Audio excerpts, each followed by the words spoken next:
Bienvenidos a América Noticias bajo la dirección general de Carlos Vasallo. Estos son los titulares que marcan la agenda informativa de hoy. Raúl Castro desaparece otra vez. Su ausencia y los misteriosos vuelos del Cangrejo disparan los rumores en Cuba. Alerta para los I-220A. Cubano sale de la corte con orden de deportación y crece la incertidumbre migratoria. El régimen admite el colapso eléctrico. Hasta 3/4 partes de Cuba podrían quedar a oscuras al mismo tiempo. Cubanos podrían terminar en Uruguay. Washington busca nuevos destinos para los deportados. Esto es América Noticias. Comenzamos. Las claves del día, los temas y las reacciones de lo que está haciendo noticia. Saludos cordiales para todos. Yo digo, tengo que cambiar el saludo, pero ¿cómo lo cambio? Bueno, saludos cordiales, abrazote para todos. Soy Camilo Egaña y aquí están los protagonistas del día. Los voy a presentar de inmediato. Por cierto, podría aparecer un vecino, un amigo o un familiar. En el barrio de Mantilla, en La Habana, un hombre que estaba hasta el último pelo, harto de estar harto, ha escrito en la pared de su casa, del frente, abajo la dictadura. Enseguida apareció la seguridad del Estado. Pero los vecinos apoyaron al hombre.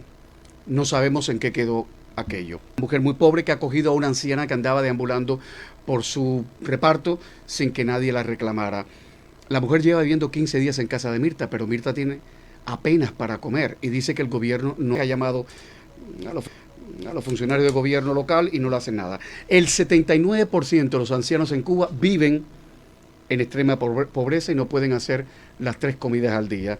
El 90% de los jubilados afirma que la pensión no alcanza para nada. La pensión mínima de un jubilado en Cuba es de 4.000 pesos cubanos, equivalente a 8 o 10 dólares, más o menos.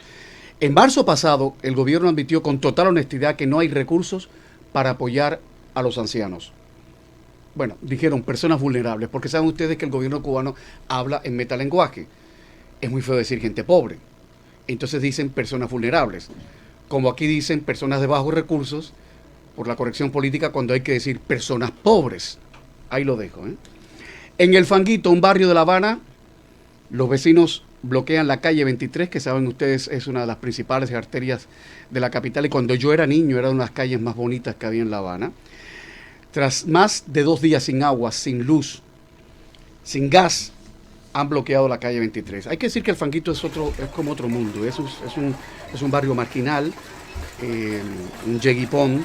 Para que tengan una idea de lo que es El Fanguito, que es otra galaxia, la revista digital El Estornudo publicó que en 2016 unas 200 casas del Fanguito, hechas como pueden, no estaban censadas, no estaban en el censo, y que solo una estaba legalizada. Bueno, en junio se reportaron 107 protestas en todo el país.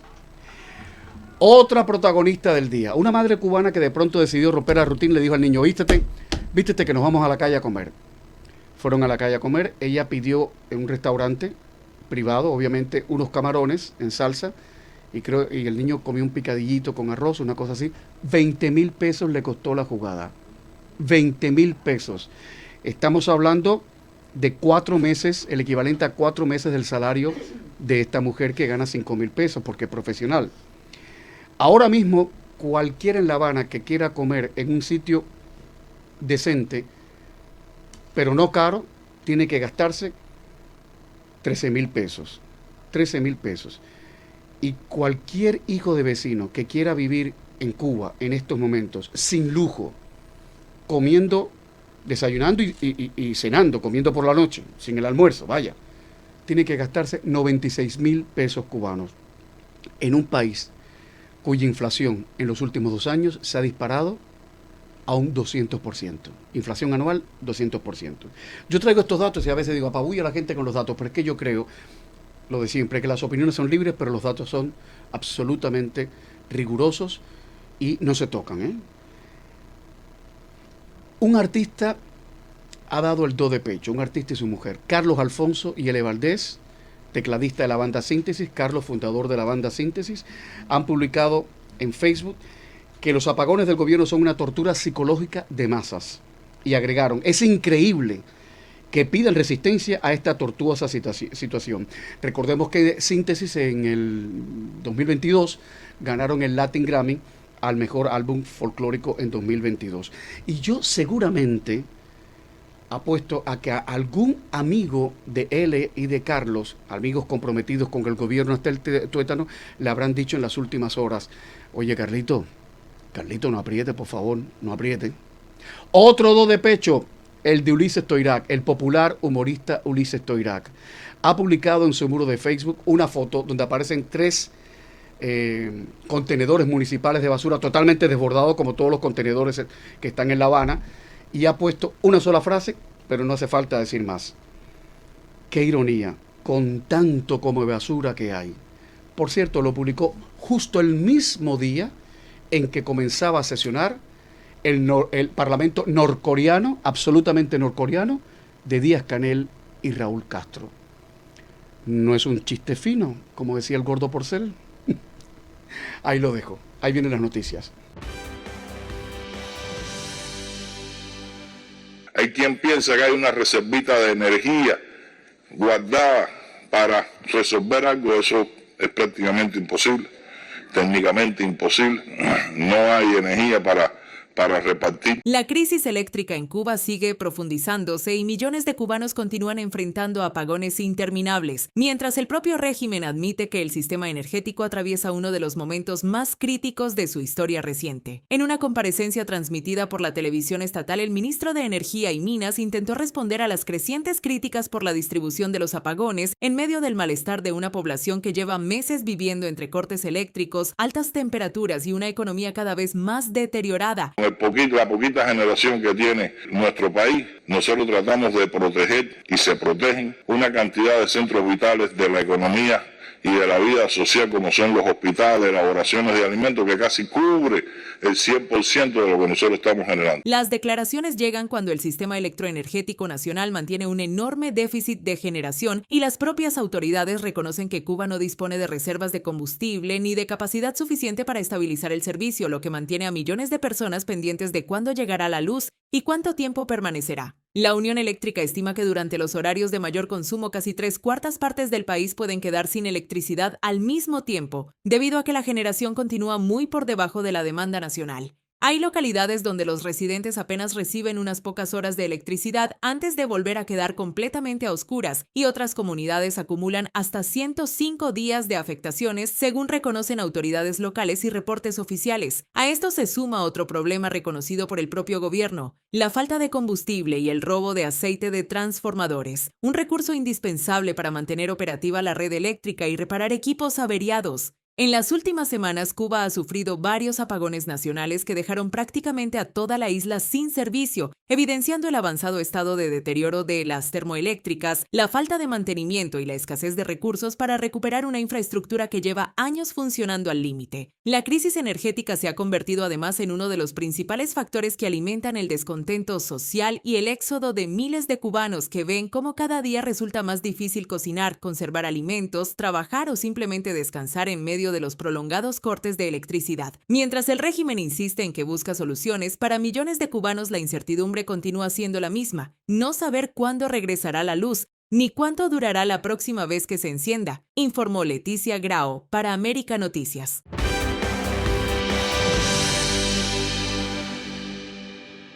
Acabo de llegar de mi tercera y última corte con muy 220A en la ciudad de Miami.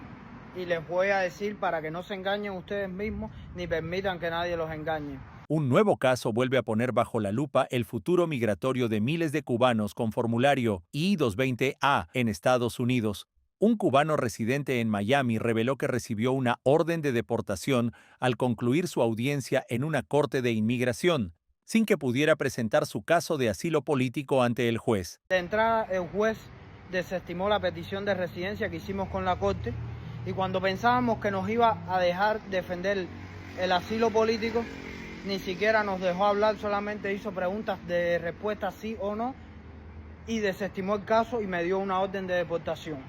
El migrante aseguró que acudió acompañado de su abogada con la expectativa de defender su solicitud, pero afirma que la audiencia terminó de forma inesperadamente rápida y con una decisión que ya parecía tomada. A mí la decisión del juez realmente no me molesta. A mí lo que me molesta es por qué me haces perder el tiempo y mi dinero. Si ya tú sabes la decisión que vas a tomar, ¿por qué mejor no me mandas la carta de deportación al correo y ya? Y te ahorras trabajo tú y le ahorras la frustración a los abogados. El testimonio ha generado preocupación porque ocurre en momentos en que numerosos cubanos enfrentan un escenario migratorio cada vez más incierto. En las últimas semanas, abogados especializados han advertido que las Cortes de Inmigración están adelantando audiencias que originalmente estaban programadas para dentro de varios años, reduciendo drásticamente el tiempo disponible para preparar la defensa de los casos. El formulario I-220A, conocido como una orden de libertad bajo supervisión, permite permanecer fuera de custodia mientras continúa el proceso migratorio, pero no equivale a un parol, un detalle que ha complicado el acceso de miles de cubanos a los beneficios de la ley de ajuste cubano. Precisamente, esa diferencia jurídica mantiene en un limbo a una comunidad que esperaba poder regularizar su estatus después de 1 año y 1 día en territorio estadounidense. Para que no se frustren más los I-220A, porque yo conozco mucha gente que cae en depresión, que se vuelven locos, como mismo existe la ley de ajuste cubano, existe la I-220A. Y nada, como dice la canción de Willy Chirino, la resignación es fiel amiga del hombre cuando tiene que emigrar.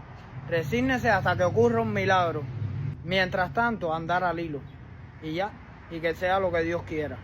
El caso se conoce en medio del endurecimiento de la política migratoria de la administración Trump, que ha incrementado las deportaciones y acelerado numerosos procesos en las Cortes de Inmigración, aumentando la incertidumbre para miles de cubanos que aún esperan una definición sobre su estatus legal en Estados Unidos, informó Camilo Lavastilla para América Noticias.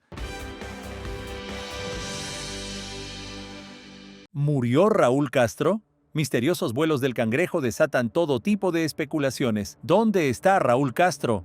Esa es la pregunta que desde hace varios días circula con fuerza dentro y fuera de Cuba, después de que el exgobernante de 95 años desapareciera de los actos públicos más importantes del régimen y volviera a disparar los rumores sobre su estado de salud.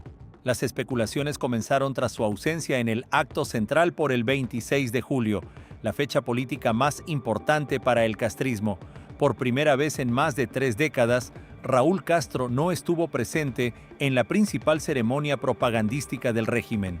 En su lugar, Miguel Díaz-Canel leyó un mensaje atribuido al general de ejército, pero nunca explicó por qué no asistió ni hizo referencia a su condición física.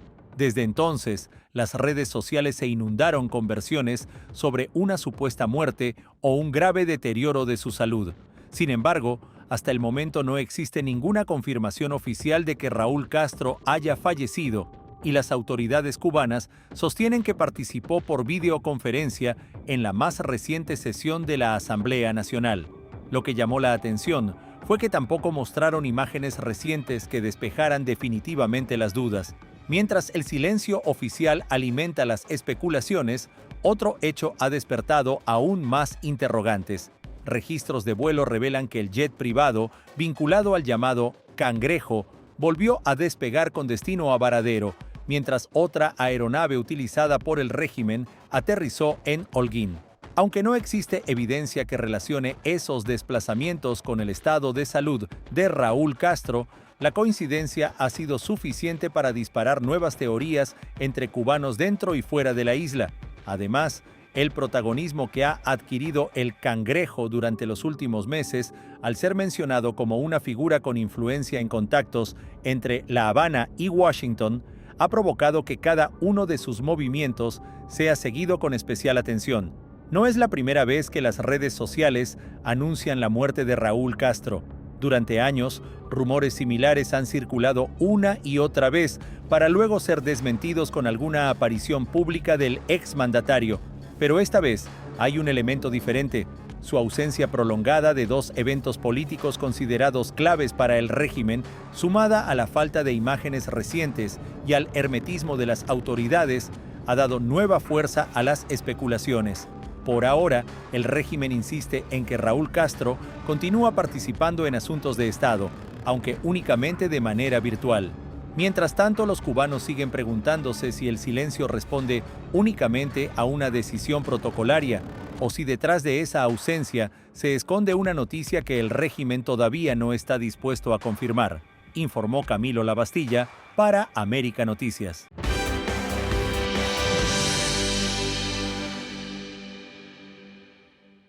Miles de cubanos que hoy enfrentan procesos migratorios en Estados Unidos podrían terminar viviendo en un país completamente distinto al que imaginaron cuando abandonaron la isla.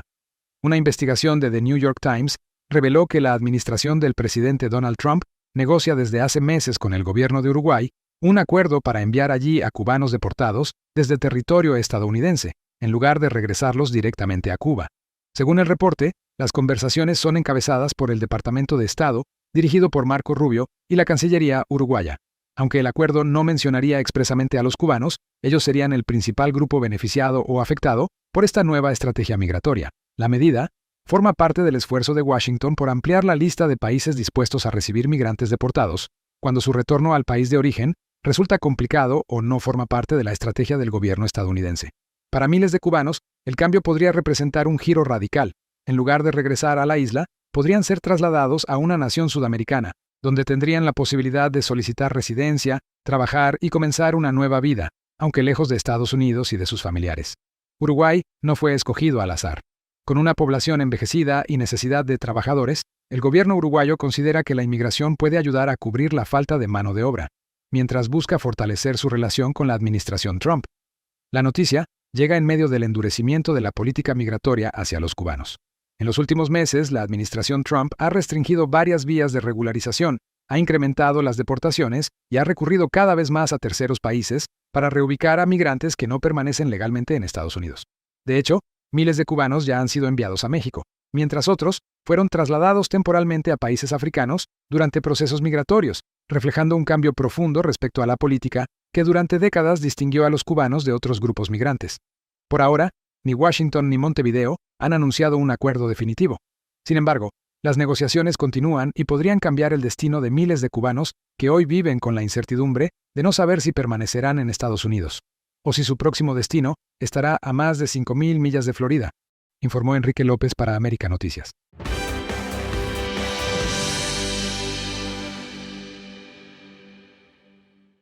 Él me está gritando, haciéndose guapo.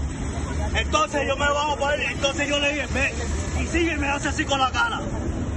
No, él me tocó a mí primero. Lo que comenzó como una discusión entre dos conductores terminó convirtiéndose en un violento ataque que hoy mantiene a un hombre con graves secuelas y a otro tras las rejas. La policía de Jayalía arrestó a Cristian José Salgado, de 49 años, acusado de provocar lesiones potencialmente devastadoras durante un incidente de ira al volante ocurrido en el estacionamiento del Walmart ubicado en la calle 49 del Oeste. Aunque el ataque ocurrió hace 2 meses, las autoridades acaban de concretar el arresto luego de completar la investigación y reunir las pruebas del caso. Según la policía, todo comenzó con un intercambio verbal entre ambos conductores mientras circulaban por el estacionamiento. Inicialmente parecían haber seguido caminos separados, pero de acuerdo con el informe de arresto, el sospechoso regresó, bloqueó el vehículo de la víctima e inició una nueva confrontación. Dentro del automóvil permanecían la novia del hombre con 8 meses de embarazo y un niño pequeño. Las autoridades aseguran que Salgado salió de su vehículo, desafió repetidamente a la víctima y luego le lanzó el primer golpe. La pelea escaló en cuestión de segundos. Según la investigación, el acusado sujetó al hombre por la cintura, lo levantó completamente del suelo y lo azotó con fuerza contra el pavimento. A donde él comete el error es que él luego decide volver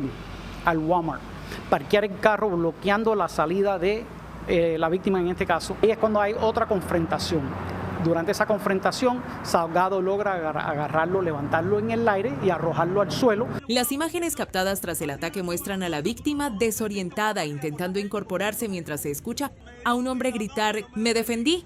Sin embargo, para los investigadores fue precisamente el sospechoso quien reanudó la confrontación y se convirtió en el principal agresor. Las consecuencias fueron devastadoras. La víctima sufrió fractura de cráneo, hemorragias internas y externas en el cerebro, fracturas en el cuello, la espalda, varias costillas y el esternón. Fue trasladada de urgencia al Ryder Trauma Center del Hospital Jackson, donde tuvo que ser sometida a una cirugía de emergencia. Más de 2 meses después del ataque, continúa en terapia física, presenta pérdida de memoria, no ha podido regresar a trabajar y los médicos incluso evalúan si necesitará una cirugía adicional en la columna vertebral. Durante la audiencia, el juez fue contundente. Aseguró que, por la gravedad de las lesiones, el acusado incluso podría haber permanecido encarcelado sin derecho a fianza y advirtió que la víctima podría no volver a caminar con normalidad. Esta víctima no podrá caminar de nuevo. Aún así, le fijó una fianza de $15,000. El caso vuelve a poner sobre la mesa el peligro de los incidentes de furia al volante, que en cuestión de segundos pueden transformarse en agresiones con consecuencias irreversibles. Las autoridades insisten en que ante una confrontación en la vía, la mejor decisión sigue siendo alejarse y llamar a la policía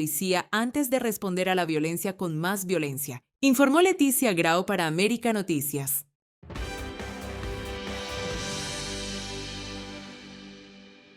La crisis eléctrica en Cuba acaba de sumar un nuevo episodio que refleja el deterioro de la infraestructura del país.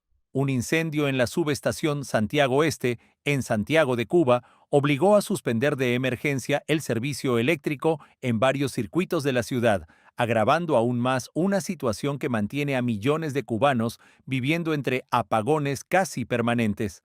Las autoridades movilizaron a bomberos y trabajadores del sistema eléctrico para contener las llamas y evitar daños mayores. Aunque oficialmente no se ha informado la causa del incendio, el siniestro ocurre en momentos en que la red eléctrica cubana opera bajo una presión extrema, con equipos envejecidos, falta de mantenimiento y una severa escasez de combustible. No se trata de un hecho aislado. En las últimas semanas también se reportaron incendios en subestaciones de Artemisa y Villa Clara, mientras el sistema eléctrico nacional continúa acumulando averías que dificultan todavía más el restablecimiento del servicio. La infraestructura energética cubana enfrenta hoy una combinación de centrales termoeléctricas fuera de servicio, déficit de generación y equipos que llevan años operando por encima de su capacidad, aumentando el riesgo de nuevas fallas. El resultado es una isla donde los apagones ya forman parte de la rutina. En muchas provincias, los cortes eléctricos se prolongan durante más de 20 horas y, en algunos municipios, vecinos denuncian que apenas reciben electricidad durante unas pocas horas antes de volver a quedar completamente a oscuras. La falta de corriente ya no solo significa pasar calor. Miles de familias pierden alimentos, tienen dificultades para conseguir agua potable. Hospitales trabajan bajo condiciones cada vez más complejas y pequeños negocios cierran porque no pueden mantener sus operaciones. El creciente deterioro también está alimentando el descontento popular. En Santiago de Cuba volvieron a registrarse cacerolazos en el reparto Sueño, mientras en La Habana, vecinos del barrio El Fanguito bloquearon la avenida 23 después de permanecer más de 2 días sin electricidad, agua y gas. Las protestas, que comenzaron a multiplicarse hace varios meses, se han extendido por distintos puntos del país y reflejan el cansancio de una población que enfrenta una crisis que ya no afecta únicamente al sistema eléctrico, sino prácticamente todos los aspectos de la vida cotidiana. Mientras las autoridades intentan controlar la emergencia, cada nueva avería, cada incendio y cada apagón refuerzan la sensación de que la infraestructura energética cubana continúa deteriorándose sin que exista, por ahora, una solución capaz de frenar el colapso, informó Camilo Lavastilla para América Noticias. Entre líneas, la noticia detrás de la noticia.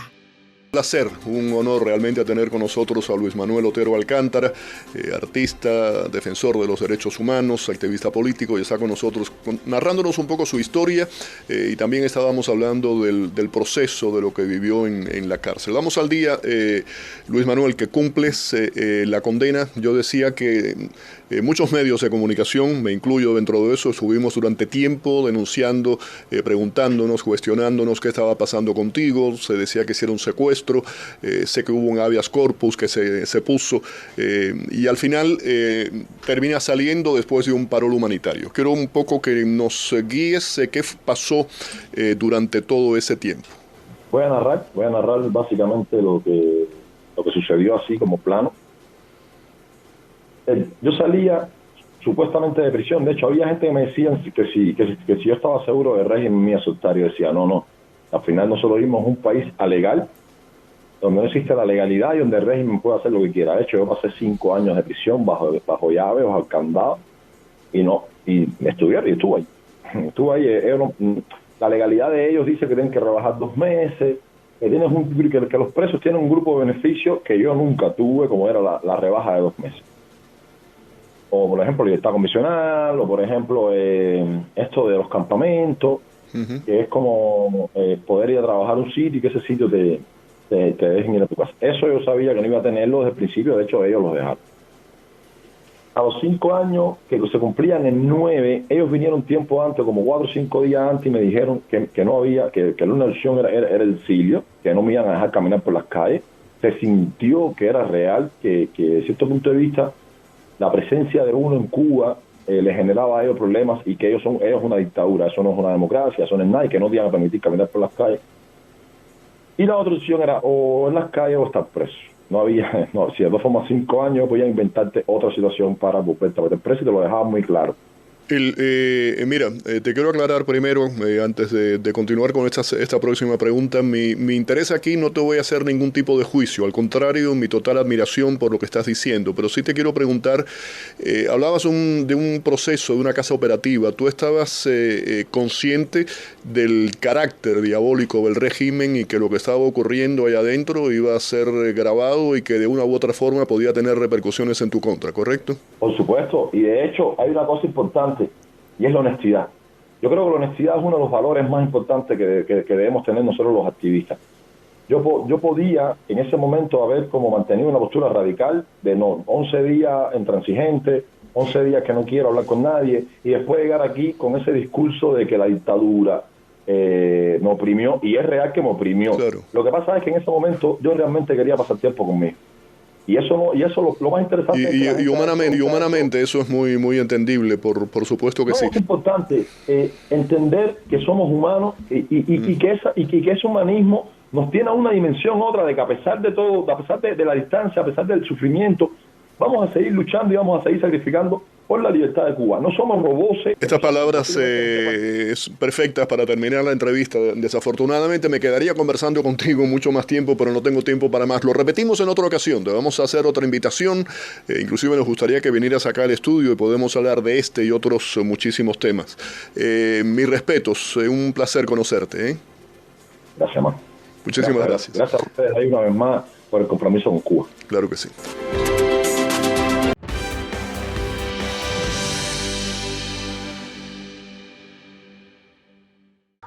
Aquí celebrando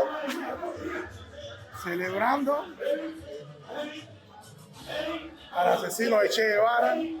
El cubano Dixon Hernández se enfrentó a partidarios del régimen de La Habana en Australia, que organizaron una actividad este domingo 26 de julio en un centro comunitario en Sydney, como mostró en un video en sus redes sociales. Bueno, el domingo yo estaba paseando con mi hijo menor en ese lugar, y una persona se me acercó y me dijo, hay una fiesta cubana.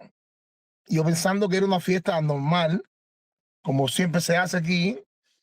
Y cuando llego era una fiesta celebrando el 26 de julio. Hernández, quien reside en Australia desde el año 2009, dio detalles a Martín Noticias de su enfrentamiento con simpatizantes del régimen cubano en esa actividad, con la presencia, sobre todo, dijo, de exiliados de países latinoamericanos como Argentina y Chile. Y cuando entro con mi teléfono, yo empiezo a hablar, describiendo lo que está pasando, ¿no? Y cuando estoy en un rincón ahí hablando, se me van acercando. Uno pasó por al lado, porque me conocen, todos ellos me conocen. Y pasó por al lado y me escuchó hablando mal de lo que estaba pasando. Entonces ahí ya se me acercó una mujer primero y me dijo, nosotros no somos terroristas, somos humanistas. Y yo le digo, no, ustedes lo que están es apoyando a la dictadura cubana, que este pueblo está muriendo.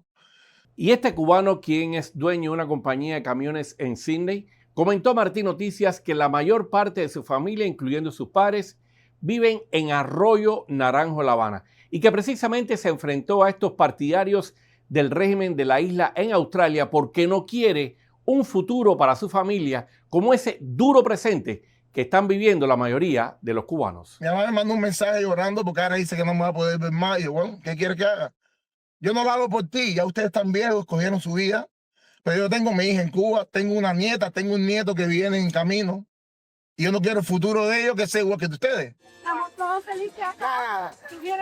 Aquí están todos apoyando al gobierno de los Castro. Abajo la revolución, abajo los Castro. Rolando Nápoles,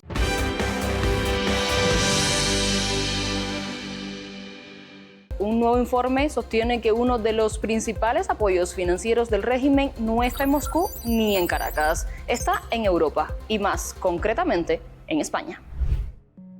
La evidencia más contundente del apoyo financiero que España está brindando al régimen cubano es la cadena de medidas de alivio, de conversión, de reestructuración de deuda que se le han prestado desde Madrid a La Habana. El estudio, elaborado por el Instituto Juan de Mariana y titulado El precio de sostener el castrismo, analiza décadas de ayuda internacional al régimen cubano. Su conclusión es contundente. España habría perdonado miles de millones de euros en deuda a La Habana sin obtener reformas democráticas, mejoras en derechos humanos ni cambios políticos verificables. El informe sitúa el primer gran punto de inflexión en 2016. Ese año España reestructuró una deuda cubana de más de 2.400 millones de euros. De esa cantidad perdonó casi 1.500 millones. El resto fue refinanciado en condiciones favorables. Pero la ayuda no terminó allí. En 2025 se aprobó un nuevo programa de conversión de deuda por 375 millones de euros y meses después otra operación de alivio financiero por 291 millones.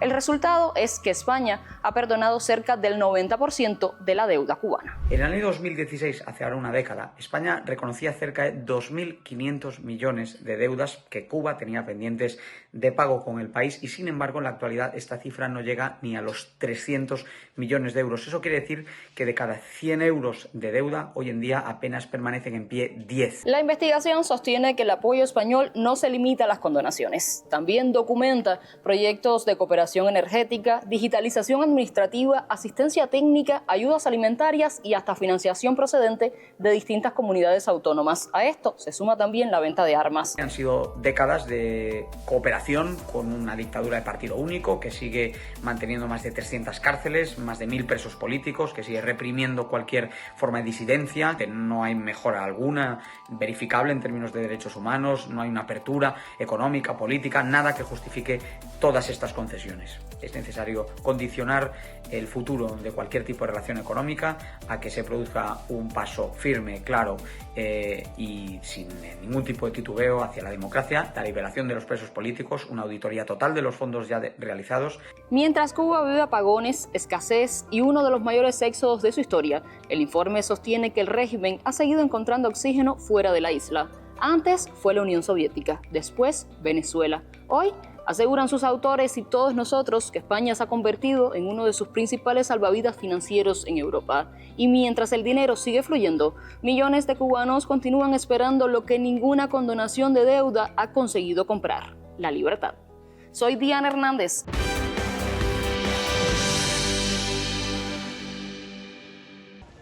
Esta es la imagen. El caos se apodera de la frontera entre Ceuta y Marruecos. Miles de personas han entrado en la ciudad autónoma española en la que es ya la mayor crisis migratoria desde 2021. Miles de personas se han sumado este jueves desde la ciudad marroquí de Castillejos a una carrera multitudinaria por el paseo marítimo en dirección a la frontera con Ceuta. Eran filas interminables de jóvenes, familias con bebés y menores, personas mayores y hasta personas con movilidad reducida. Increíble la situación.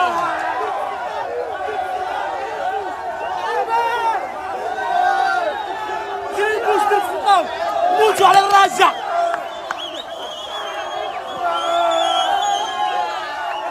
A unos 500 metros de la frontera con Ceuta, una barrera policial cortó el acceso por carretera, pero la movilización se dispersó para alcanzar la frontera española a través de las colinas por un lado y lanzarse al mar y llegar a nado a España por otro. Antes de llegar a la frontera española, los migrantes atravesaron una alambrada de espino del lado marroquí que bordea el mar. Cuando las fuerzas auxiliares marroquíes intentaron frenar el paso, miles de personas se encontraban en las proximidades de la verja española y el dispositivo se vio desbordado ante la magnitud de la concentración.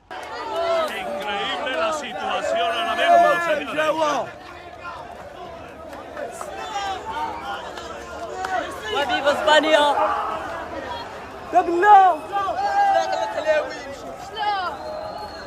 España y Marruecos, ante esta situación, se han comprometido a revisar e implementar medidas para la entrega de todas las personas que han entrado de forma ilegal. Mientras, Ceuta ha solicitado al gobierno de España que proceda al cierre de la frontera con Marruecos como una medida urgente e inaplazable y el despliegue del ejército. Un informe de EFE para América Noticias.